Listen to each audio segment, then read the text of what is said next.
Hey everyone, welcome back to the channel. I've not done a tag for a little while, so I'm going to do one today, and specifically it's the BookTube Birthday Tag because the channel is 1 year old.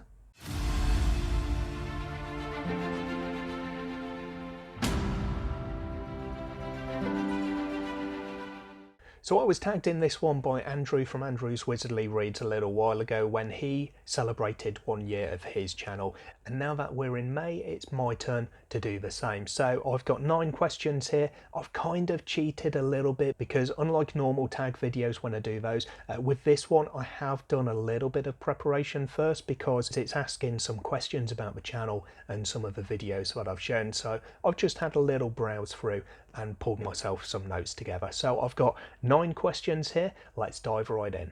So question 1 is the nice easy one. How many years on BookTube am I celebrating? And the answer to that one is 1. So I started my channel in May, I think it was the 15th of May 2021, and it has been an absolutely incredible year for me. I'm so happy with how everything has gone and the progress that both the channel and also myself have made within this community. Question 2 is what has kept me motivated to continue making videos for the channel? And with that one, it's kind of, for me, like a circle. I read books and then I talk about books, and through the channel I also find out about new books and new authors who I then go on to read and then talk about on the channel. So it's a nice little circle of discovery and enjoyment of books that keeps me going here. The main thing though really is the community aspect, because that's the kind of the key reason for me starting up the channel in the first instance. There were a few things behind it, but one of the key parts of it was the community and being able to offer something back and having kind of a conduit really to talk to people within the community. And if it wasn't for those people, my channel wouldn't exist. There would be no reason for me to do this. I would just be talking to myself. So the main thing for me is always you guys who are watching the content that I produce and who are interacting with me on the videos themselves and in Discord and on other social media. Question 3 is what are 3 of my favourite videos from the past year and why? This is one where I did cheat a little bit because I went through my video list first of all to pick them out. There are a couple that I knew I wanted to include, but I wanted to make sure that I wasn't forgetting anything. The videos that I've chosen though, first of all, I did a video called Sampling Your New Favourite Author, where I looked at different ways of essentially finding out whether you would like an author before you go in and buy or read a novel from them. So things like checking out free samples from the author's websites, checking out novellas that introduce you to the writing style and to the world. And for me, the thing that I really liked about that was the interaction that I had with it. Loads of people were commenting on it, saying there's some really good ideas there that they're going to use. And ultimately, one of the reasons that the channel exists is to bring new books to people, so I can talk about books to people who might not know about them. And the response that I got to that video then really showed me that I was doing a good job with that, because people were saying that they were going to go out and read new authors because they had these new ways that, although they were simple, they just maybe not considered, but they would consider them now and go out and check out some new authors. The second one that I've actually chosen for this is I did a video essentially on how I rate my books and looking at the Hall of Fame of my books as I had them at that time. And I like this one because I've had a lot of people who have commented on the weighted rating scale that I use, and I really liked that this gave a bit more explanation to that and showed people how it worked and also how I'd rated books with it over nearly 10 years that I've been using this. And also when I put this video link up on Twitter, I don't know how she found it, but Jenny Wirtz, who is essentially a legendary fantasy writer, she actually commented, she tweeted about it herself and said that it was really interesting to see the kind of thought process behind the actual rating. So that was a really nice moment for me, having it picked up by someone of that caliber.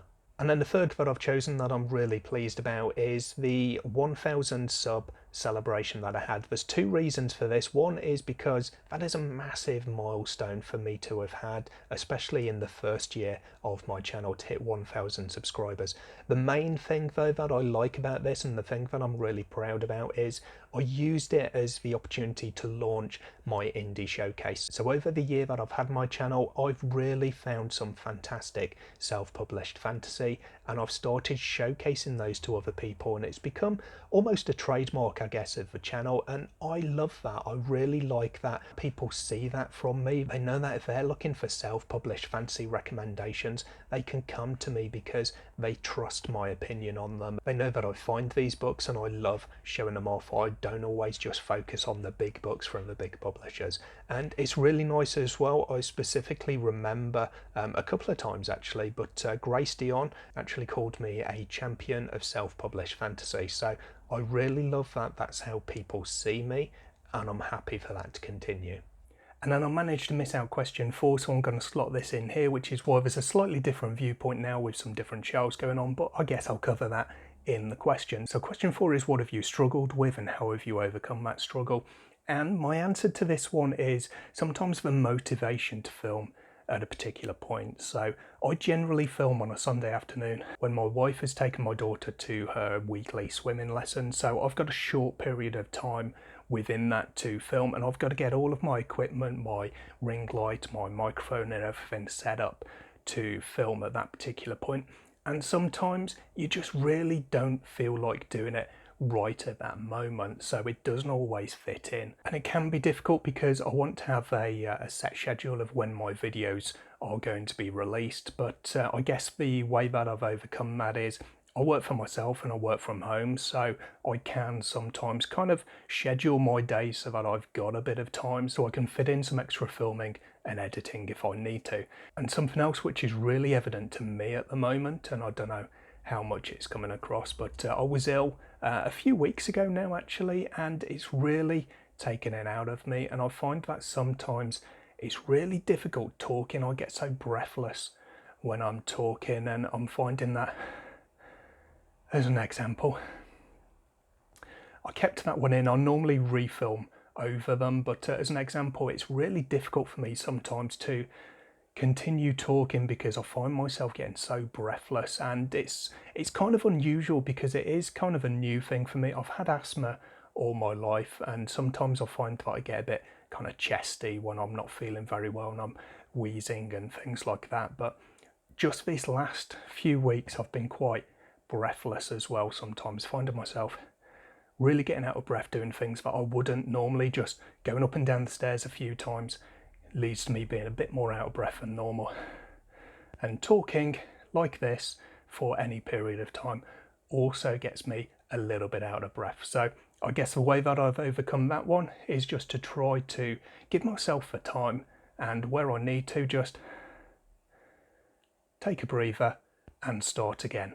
Question 5 is, choose one moment from BookTube over the past year to relive. And there's a couple of moments that I could choose for this. However, the one that I'm most proud of is more, I feel, a reflection on me, so it means so much more. So I recently made public my Discord server. I had a private Discord server for just a few friends doing a few buddy reads, and I recently made it public.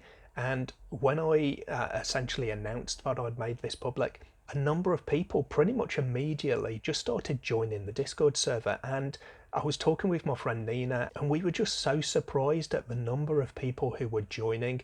And it was really nice for me as well, because I was thinking, not all of the friends that I've made through my channel are on Discord, but most of the friends that I've made who are on Discord, who I would really want to join my own Discord server, they just came along, and it was really nice. It was kind of I guess a validation for me, because I'm a very nervous person actually. I'm a very shy person, which is what I've said a few times, that this channel is a means for me to kind of push my boundaries and to go really outside of my comfort zone. And I guess part of the fear that you have with that is, in this instance, I would make public my Discord server, I would announce that it was public, and then I'd have this kind of fear, what if nobody wants to join up? What if no one wants to come along and talk? And it's not just about coming to talk to me, it's the whole community, but it's the community that I've kind of put in place myself. So when it did happen and people just started joining, it was so nice. It was really great to see all of these people, some people who I wouldn't have kind of expected, I guess, but loads of the people who I really would have liked to join just did so, and I loved that, and it's definitely something that would be nice to be able to relive. Question 6 is to shout out a huge supporter of my channel, and this is another one that I'm going to have to cheat with. So there are a number of supporters of my channel, including my daughter Eleanor. She randomly will say sometimes, oh, I watch one of your videos on YouTube, so that's really nice, and she's definitely my #1 fan. Someone else who could lay claim to that would be Nina. I know I talk about Nina quite a few times because we are bookish besties and we do a lot of buddy reading together and just talking about books and about life in general, so she is definitely one of the huge supporters of the channel. There's then the obvious support from the amazing group of people who have become my patrons and done so in such a short time. Actually, that's something else I've been really astounded by, the number of people who have joined up since I launched my Patreon, so I thank you all so much for doing that and for showing that support to me. There's also then some authors who I've interacted with quite a bit and have kind of advertised my channel essentially. They've spoken about it, they've shared links to it and so forth, so I really appreciate that from authors like Lauren, Ryan, Kareem, Tiago. It's really nice, and again another form of validation for me actually to have authors visually supporting the channel. Is really such a nice thing. And then you get other people as well who are definite supporters of the channel, and I know that because I see them commenting on video after video. There are some who comment on pretty much every single video, and it's always nice to see that because it shows that level of interaction, so I really like that. People like Safina and Esme and Abby of Pelennor, who I recognise the names because I talk to them all the time through comments, and that's really nice to see. There's loads of others as well, so I'm sorry that I can't mention everybody, but it's just really nice. I love the community that we've got, and I think it's a very unfair question actually to shout out one huge supporter because there are so many supporters who I owe huge thanks to. Alright, I've done some rambling, so question 7 is going to be quickfire. What is the best book that I've read in the last year?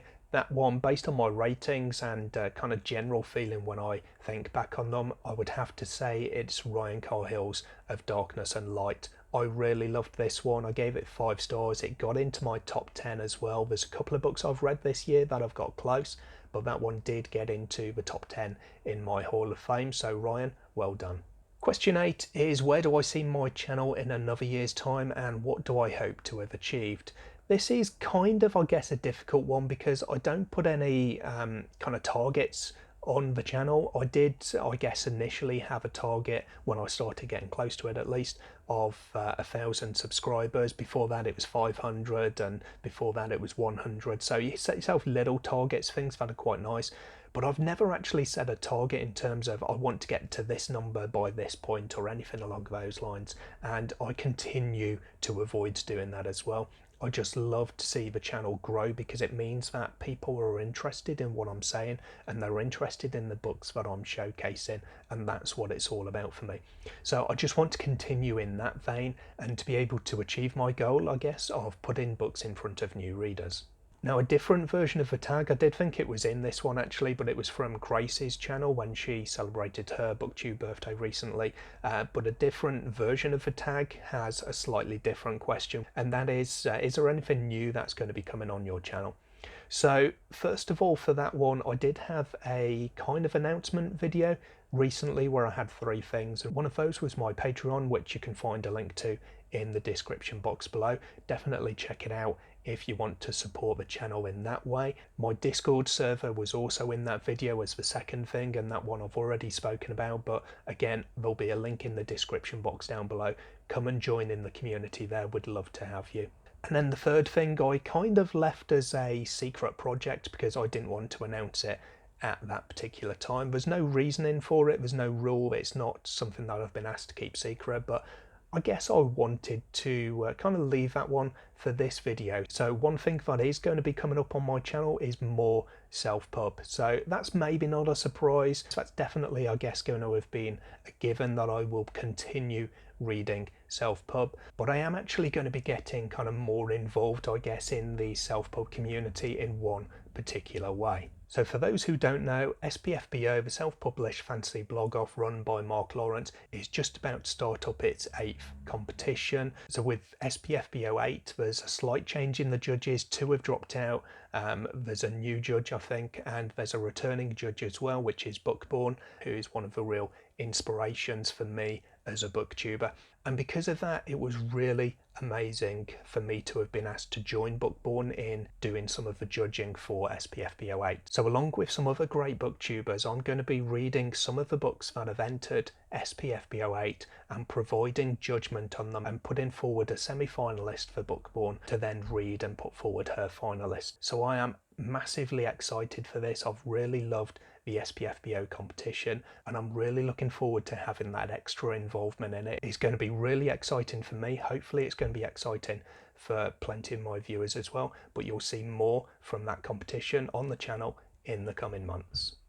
And then question 9, as a natural place to finish this one, is to tag someone who's got a BookTube birthday coming up. So with this one, I have gone through a few of the channels that I subscribed to and checked out when the first videos were. So there's 2 channels that I want to shout out who also have, I believe, their BookTube birthday in May, like I do. So the first of those is Robin from Bookends and Biscuits, and then we have Mari from Book Reading Coffee Drinking. Both of these have got very different channels to me. They are definitely more eclectic readers. They read a lot of things that I don't, but they also do have a bit of a crossover with the fantasy and maybe a bit of sci-fi, for Robin especially, that I read as well. So I really enjoy watching their channels for the extra that they give. And if you haven't checked them out, I'll leave their channel links in the description box below. Go and have a look at some of their videos, subscribe to them if you like the content they're producing. And that's it for my BookTube birthday tag. Thank you so much for everyone who has joined me on this journey so far, and if you haven't done, you can do so by subscribing to the channel and by coming along to join the community on Discord as well. Thanks very much for your time today. I hope to see you again in another video soon, but until then, as always, take care of yourselves, read some good books. Bye for now.